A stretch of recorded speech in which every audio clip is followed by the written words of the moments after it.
What It Takes Radio Company invites you to another adventure, an exploration, sometimes just an experiment with inconvenient ideas. Because you know what? Everything you think you know might be wrong.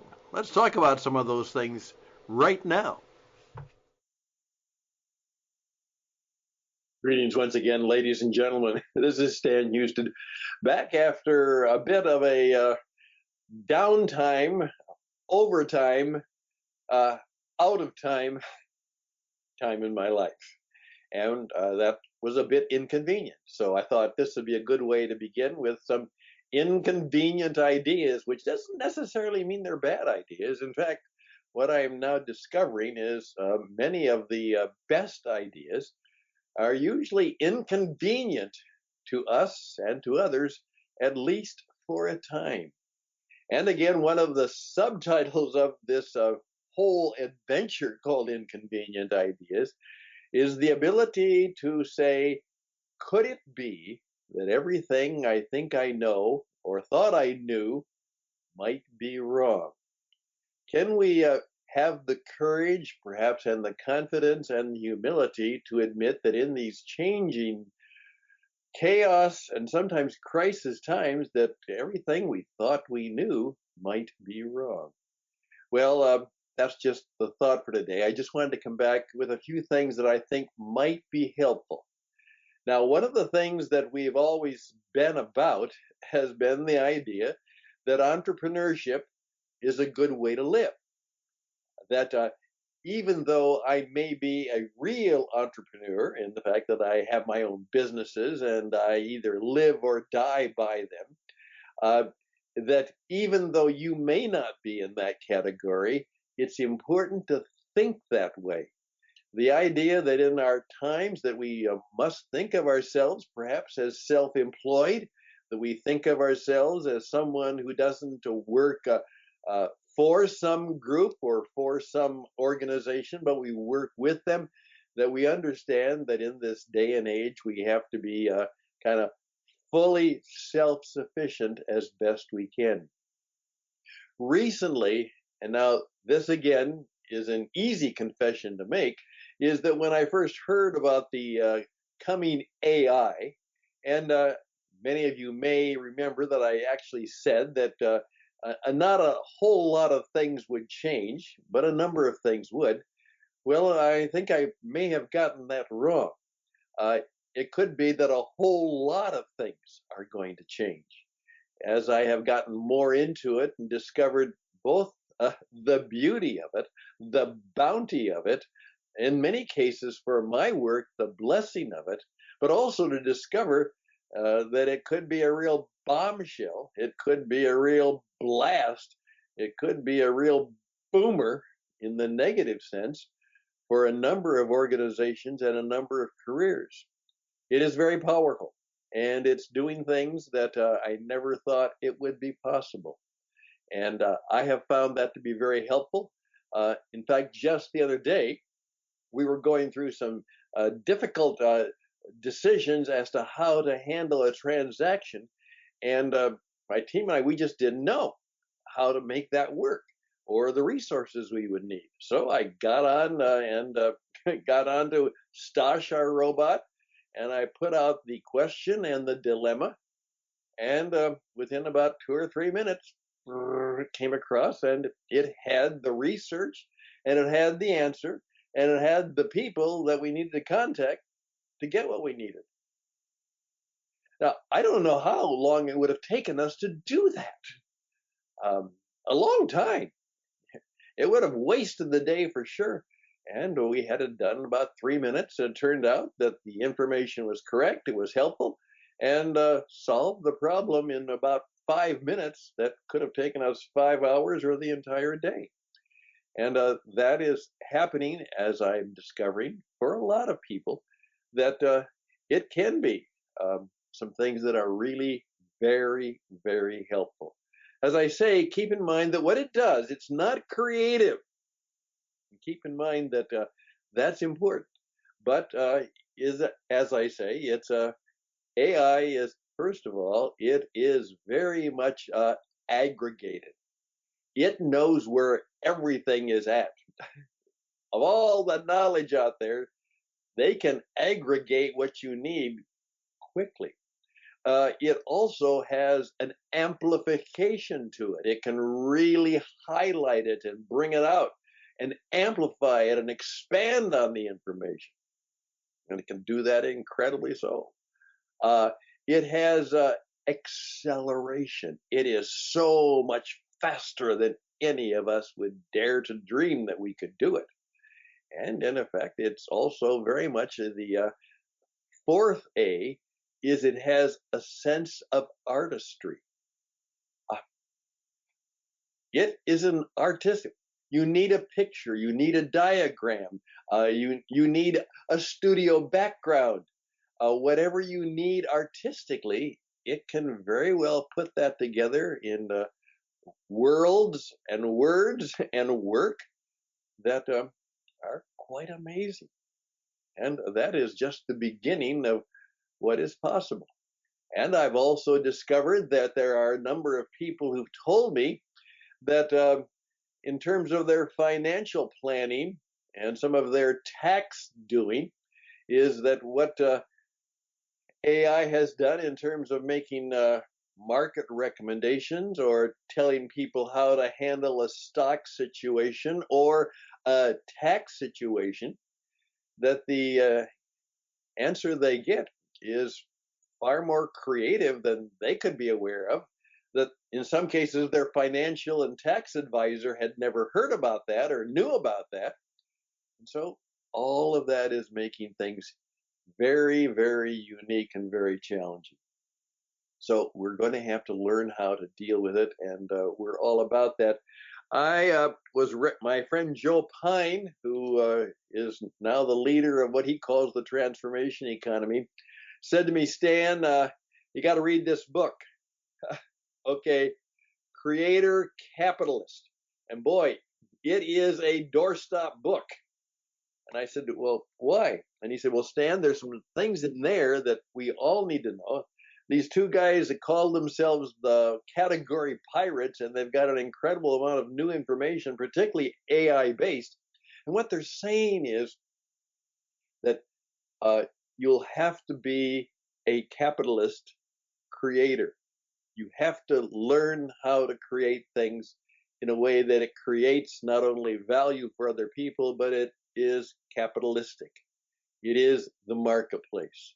And so they have a variety of ways that they are suggesting us to do that. Now, one of the ones that just, I hadn't ever used the word before, but I give the category pirates. By the way, check them out. Category pirates. They're two guys and a woman who helps them, and they've got some incredibly crazy ideas, but inconvenient ideas, but maybe very convenient ideas.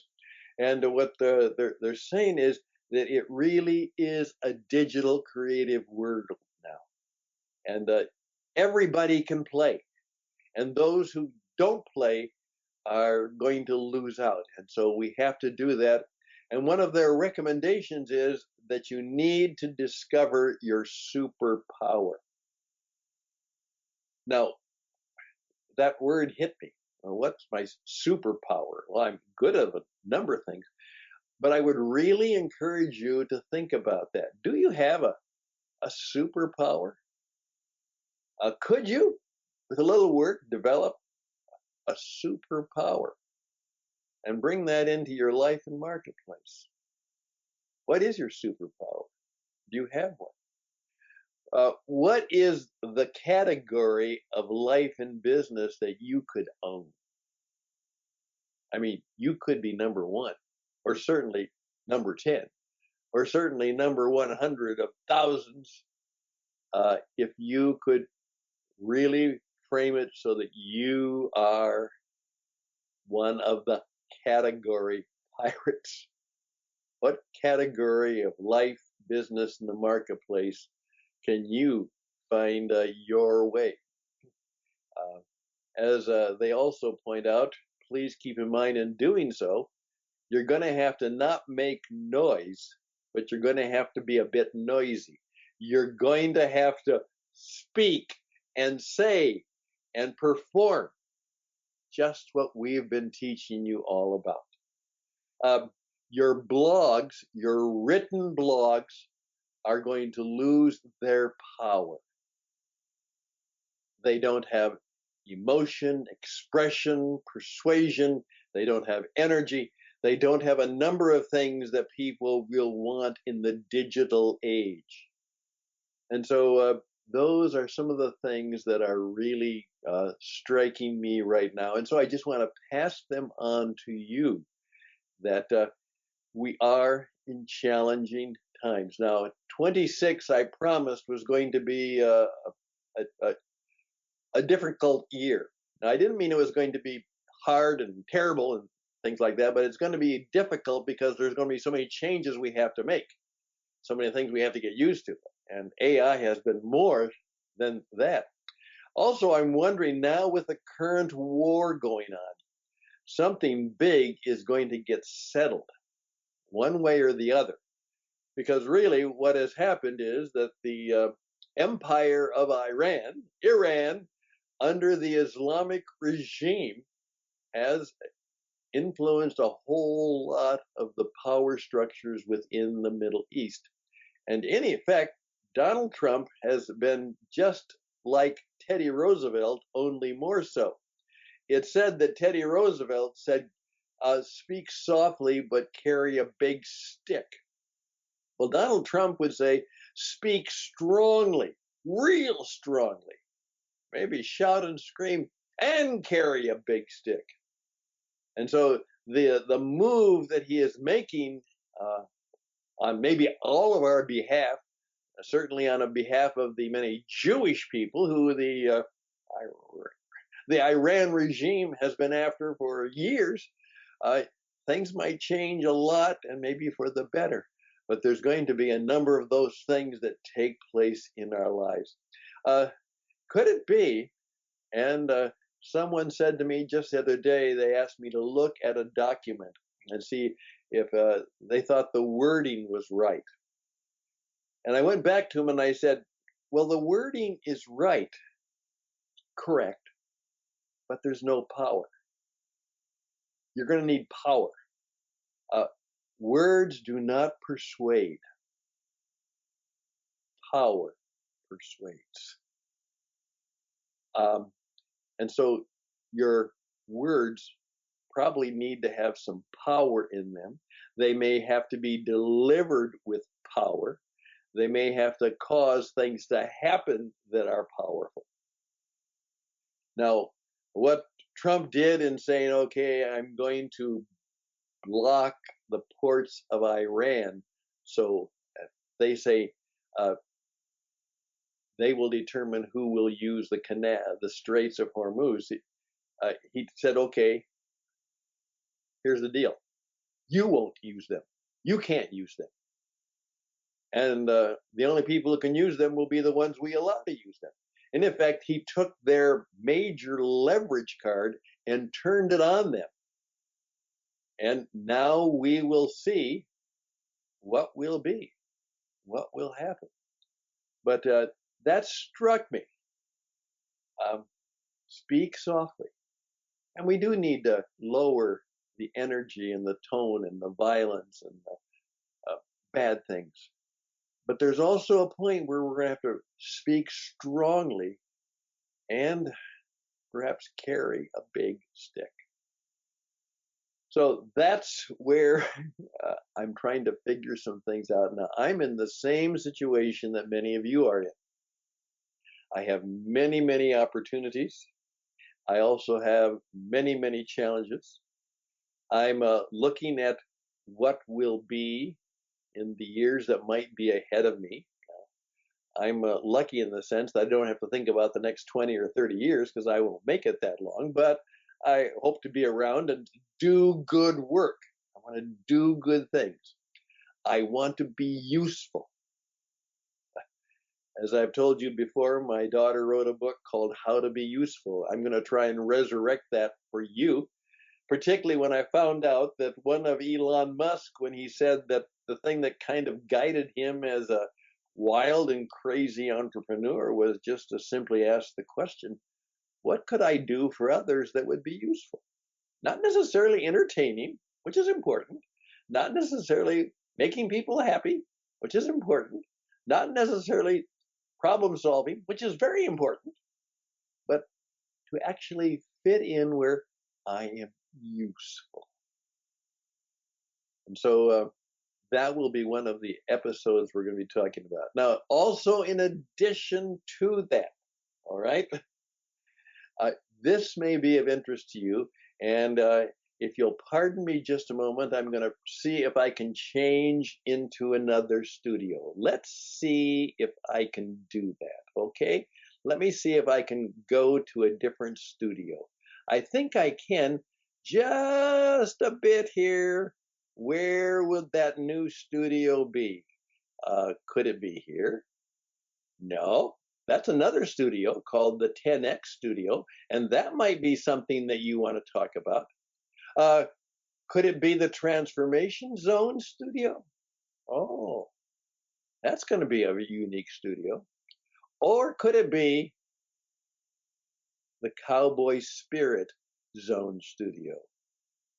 Well, that's the one we're going to talk about. The cowboy genre, the Western genre, is growing by leaps and bounds. Just see all the storytelling that's taken place on YouTube video.